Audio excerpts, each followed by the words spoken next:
The heading that we've been given this week is playing with feeling.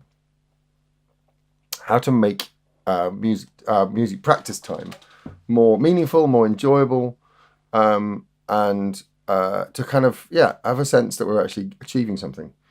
And if that's a heading that resonates with you straight away, you kind of go, oh yes, this is the thing I need to work on. You are not alone.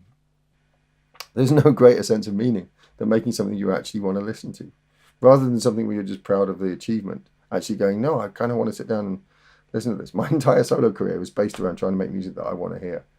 I spend an awful lot of time listening to my own music.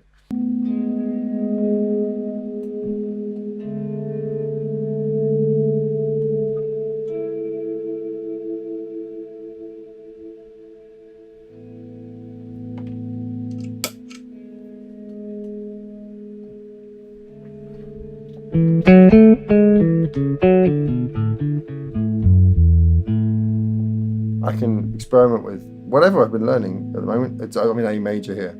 So if I've been working on minor pentatonic shapes, I can use F sharp minor.